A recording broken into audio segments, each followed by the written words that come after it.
Good morning, everyone. It's Miss Shearman. We're going on to our second lesson on radiation this week for Y-band. As with yesterday, some of this will be revision for some of you, new learning for others. So you can just sort of scroll forwards and backwards on the video as you need to, if you need to go over anything again, or if you're really confident on something and you want to skip on to the next bit. So we're looking at medical imaging and drug testing today. So you can pause the video now and jot down things like keywords, have a go at the do now task.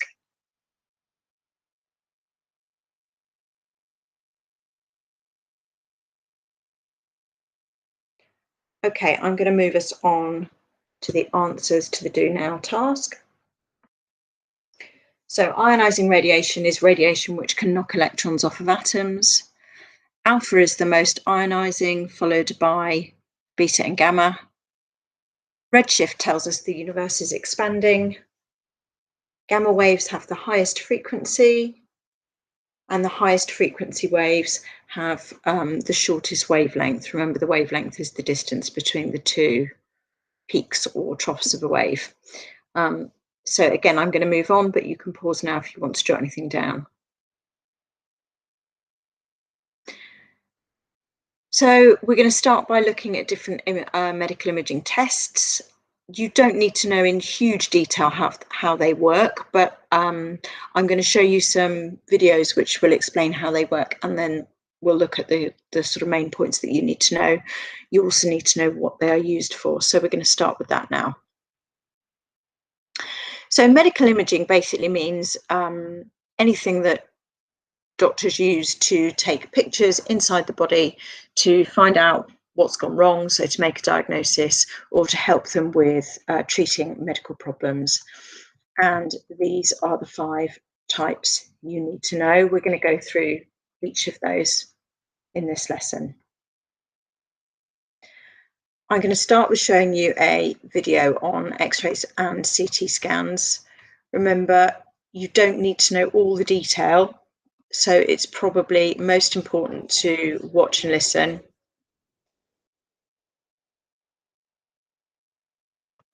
And then I will then pull out the main points that you need to know. Okay.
Okay, so we're going to just pull out the main points about X-rays and CT now.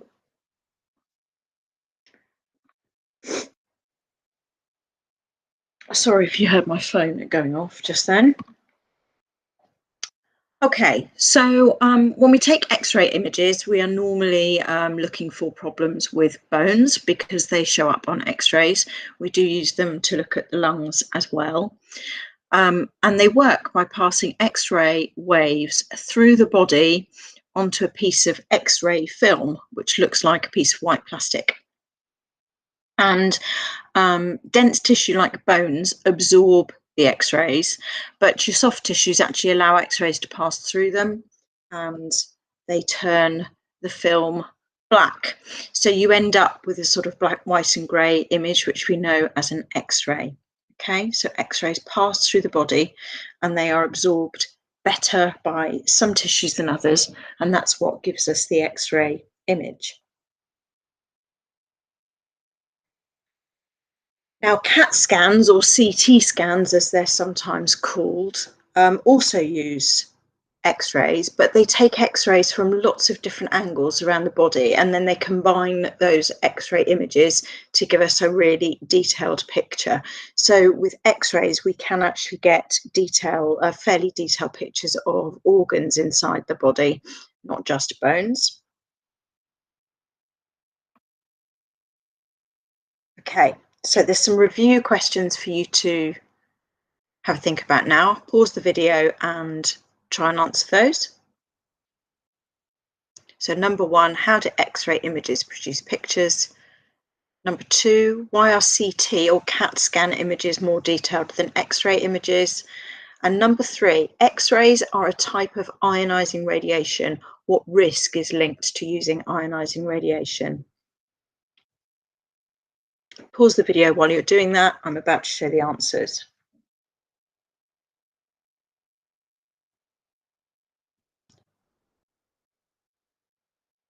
So number 1, X-rays pass through the body.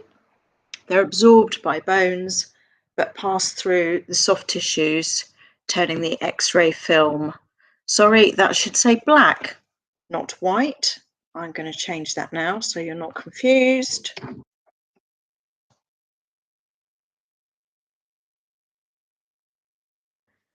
CT scans use lots of X-ray images taken from different angles, and they're put together. That's why we get the detailed image. And ionizing radiation can cause cancer. So there's a very small risk associated with using X-rays and CT scans.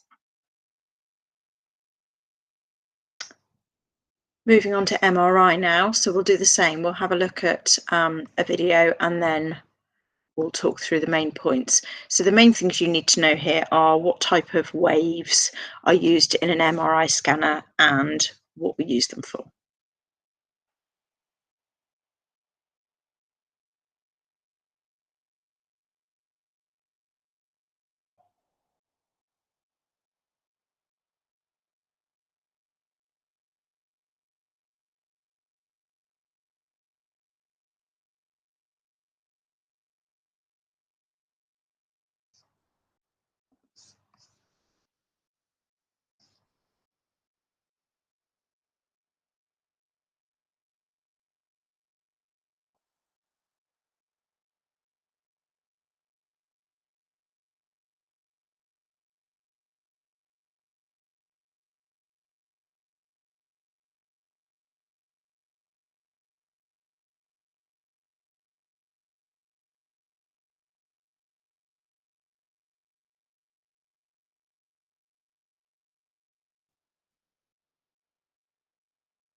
changed randomly, but when we lie inside the magnetic field, most of our water molecules move at the same rhythm or frequency as the magnetic field.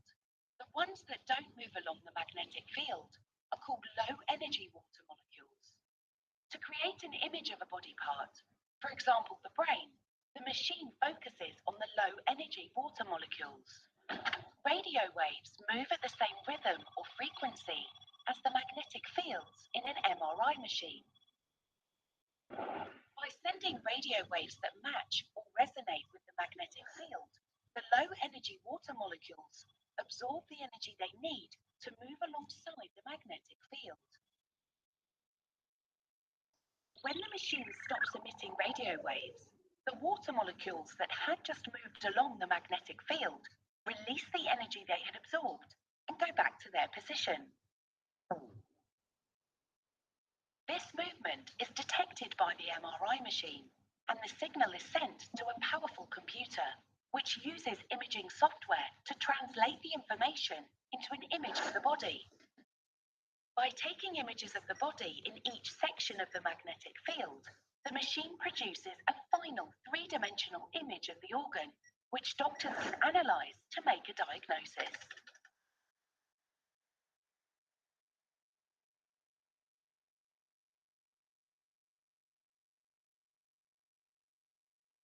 Hi, my name is Daniel Walty and I work.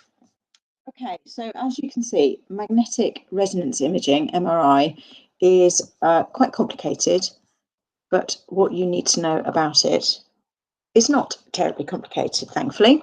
So MRI scanners, or magnetic resonance imaging scanners, use magnetic fields and radio waves. So that's a really important key point for you to know. And they give us really detailed images, so we can use them to examine almost any part of the body. So they're really, really useful to doctors.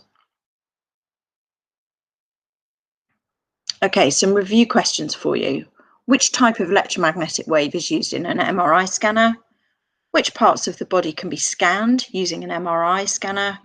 And why would MRI scans be safer than CT scans for a pregnant woman? Pause the video while you think through those, and I'm going to move on to the answers now. Radio waves are used in MRI scanners. MRI scans can be used for all parts of the body. And lastly, they're safer because they don't use ionizing radiation, so you haven't got that very, very small risk of causing cancer.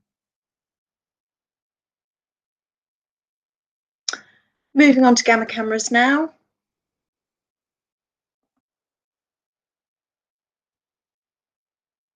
So gamma cameras are used to, we can inject radioactive material into the body, and gamma cameras can be used to detect it and form an image.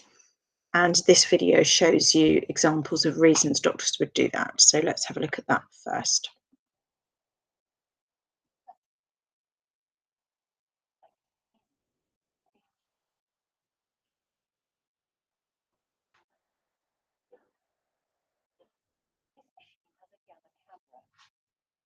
Gamma rays emitted by the technetium.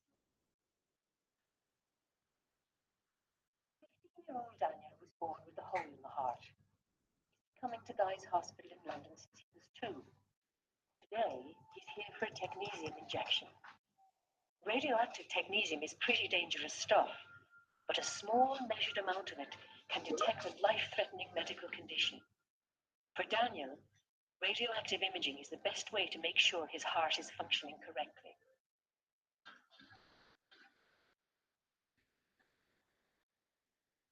But first, Daniel's technetium injection has to be made up in the hot lab. Safety clothes and radiation monitors have to be worn to protect the staff.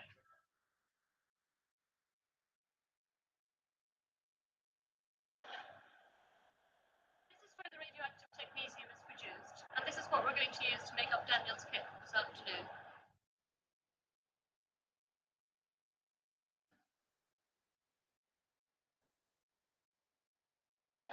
I'm going to use a syringe and needle to draw up the radioactive technetium, but to protect myself from the gamma rays, I'm going to insert it inside a lead syringe shield, and at the front you you can see there is lead glass so that I can see through into the syringe what I'm actually drawing up.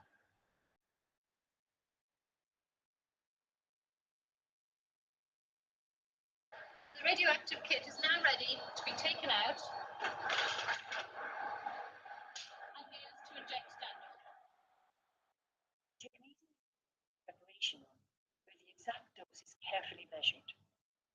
The dose is small enough to create a good image of Daniel's heart without putting him at too much risk from the dangerous effects of radiation. I now have my dose. I take it to the camera in this protected lead box. Get you ready for the scan now, Daniel. Taking you around that way. Move the camera down to very close to your chest. Right leg up. Okay. In a minute, Amy's going to give you the injection. But keep still for about 5 minutes. It was going to be detecting the gamma rays so that we can take pictures of your heart.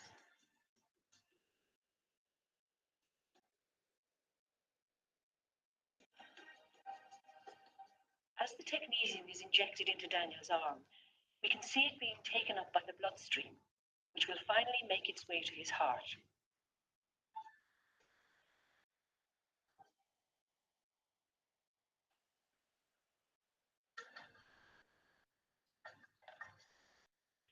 Radioactive imaging has many advantages over X-rays.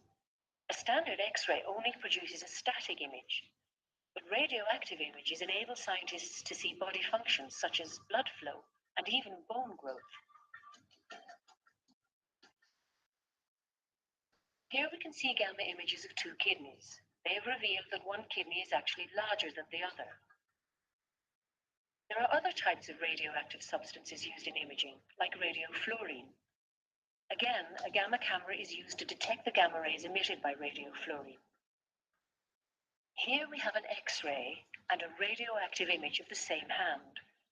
On the left there's the standard X-ray, but it was the radioactive image that detected the non-cancerous growth. That's it today for Daniel. His heart has checked out fine, and was it an awful experience? Didn't feel a thing.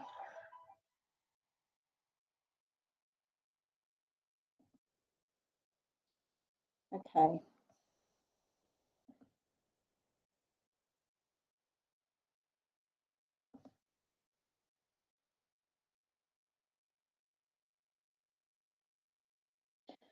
So gamma cameras are used when radioactive material is put into the body, and the camera can actually detect the flow of that information, the flow of that substance around the body and detect the radiation that's being given off. So have a look at the statements in on the slide there. They're not in the right order. See if you can put them in the right order and jot them down in your book or on your paper, etc. Pause the video while you do that. I'm about to show the correct order. Okay, I'm going to do that now. So here is the order you should have come up with. The isotope is injected into a vein. Remember, isotope means an atom with a different number of neutrons, but we use the term isotope to describe radioactive substances. It's carried to the bit of the body they're investigating, and then the rays are given off, detected, and an image is produced. Again, you can pause the video if you need to jot that down. And lastly, ultrasound. So ultrasound is used both in ultrasound scanning. So the picture on the screen is an image of an unborn baby. We've got an ultrasound scan image of an unborn baby. Ultrasound is safe to be used for everybody, including pregnant women, because ultrasound is just really high frequency sound waves. It's sound that we can't hear. It's not ionizing radiation. So it's safe to the mother and the unborn baby. As well as imaging, it's used in some types of treatments. So ultrasound treatment is used for things like muscle and tendon injuries, and also for breaking up kidney stones. So ultrasound is useful in imaging, but also useful in some types of medical treatments.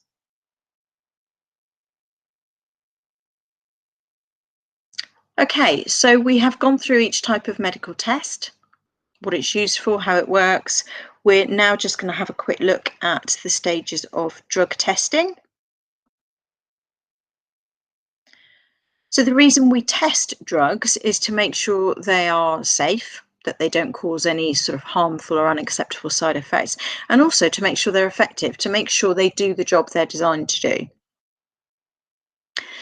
So first of all, they're tested in a lab on samples of human cells and tissues to see if they affect the cells in the way that we want them to, and to check they don't cause any unwanted damage to cells.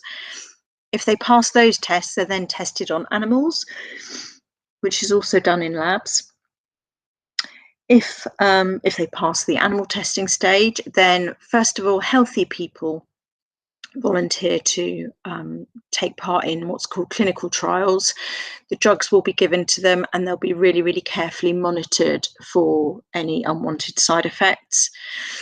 And it's done on healthy volunteers first, because if there are unwanted side effects, then healthy volunteers are more likely to survive those and not be seriously affected by them than people who are already quite sick. So once we've established that the side effects are minimal or acceptable in healthy people, then the drug will be tested on patients who've got the medical condition we're trying to treat. And to start with, they'll be tested on a small number of patients with medical issues. And as long as those patients with medical issues don't have any unwanted side effects, and it looks as though the drug is going to be safe, then they increase the number of patients they're testing on. And drugs will be tested on thousands and thousands of people before they're deemed safe. And this is why clinical trials can take a very long time. The COVID vaccine that's just been approved has gone through all of these tests, but what they've done to speed up the process is carry out these tests almost sort of alongside each other with some overlap, rather than having each stage completely finished before it starts the next stage. So you need to know about sort of two important keywords. First of all, placebos and double-blind trials. So when drugs are tested, the volunteers testing the drug are split into two groups. One group is given the drug that's being tested. The second group is given what's called a placebo. And this is basically a dummy drug that looks and tastes like the real thing, but doesn't contain any of the medicine. It's called a placebo after the term the placebo effect. Now, the placebo effect refers to the fact that we know if we give people a tablet, for example, and tell them it will make them better, it will actually make them feel better for a time, even if there's nothing in the pill, because actually believing that you're going to feel better helps you to feel better. So clinical trials have to compare the effect of the real drug with the effect of the placebo drug. A double-blind trial is a trial where neither the doctors or the patients know which they're being given. And this is done to avoid any bias. So if doctors knew they were giving the real drug to some and the dummy drug to others, they might unintentionally say or do or something that's going to give away or influence how that patient feels. And that's called bias. So in a double-blind trial, nobody knows who is getting the real drug and who is getting the dummy drug, and except for the people who are analysing the data. Okay, some review questions for you now. Remember, you can rewind the video to help you with these if you want to. Number 1, why are drugs tested on cells and animals before people? Number 2, why are healthy people tested on before patients are? Number 3, what is a placebo? And number 4, what is a double-blind trial?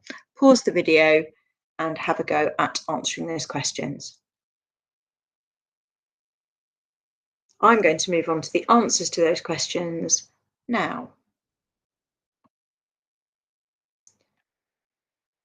So number one, it's to ensure that the drugs are safe before they're given to people. Number two, if there are side effects from the drugs, then healthy people are less likely to be seriously harmed by those than people who are already unwell. Number three, a placebo is a dummy drug. Number four, a double-blind trial is one where the doctors and the volunteers don't know who is getting which drug.